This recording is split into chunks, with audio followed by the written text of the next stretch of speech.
It was a beautiful morning on the island of Sodor. Thomas the Tank Engine's blue paint sparkled in the sunshine as he puffed happily along his branch line with Annie and Clarabelle. He was feeling very pleased with himself.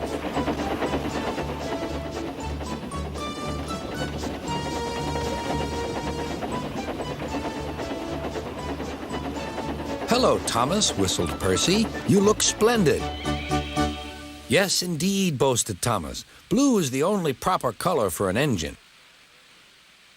"Oh, I don't know. I like my brown paint," said Toby. "I've always been green. I wouldn't want to be any other color either," added Percy. Well, anyway," huffed Thomas, "blue is the only color for a really useful engine. Everyone knows that." Percy said no more. He just grinned at Toby. Later, Thomas was resting when Percy arrived. A large hopper was loading his freight cars full of coal. Thomas was still being cheeky. "Careful," he warned. "Watch out with those silly cars." Go on," muttered the cars. "And by the way," went on Thomas, "those buffers don't look very safe to me." The last load poured down. "Help, help," cried Thomas. "Get me out."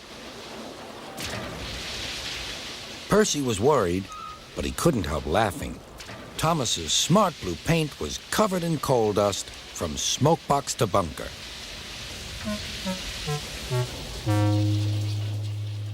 "Ha ha!" chuckled Percy.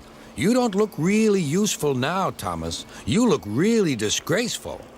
"I'm not disgraceful," choked Thomas. "You did that on purpose. Get me out."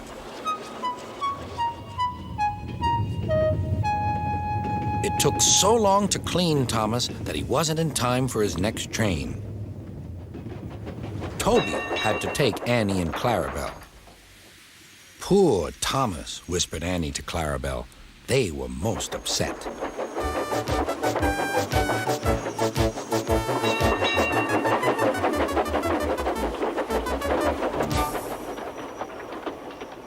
Thomas was grumpy in the shed that night. Toby thought it a great joke, but Percy was cross with Thomas for thinking he had made his paint dirty on purpose. Fancy a really useful blue engine like Thomas becoming a disgrace to Sir Topham Hatt's railway. Next day, Thomas was feeling more cheerful as he watched Percy bring his cars from the junction. The cars were heavy and Percy was tired.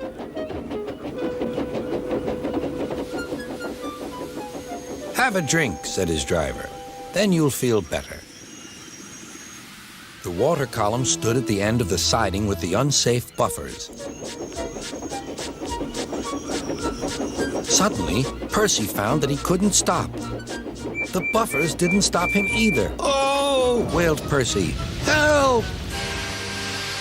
The buffers were broken, and Percy was wheel-deep in coal. It was time for Thomas to leave. He had seen everything. "Now Percy has learned his lesson, too," he chuckled to himself.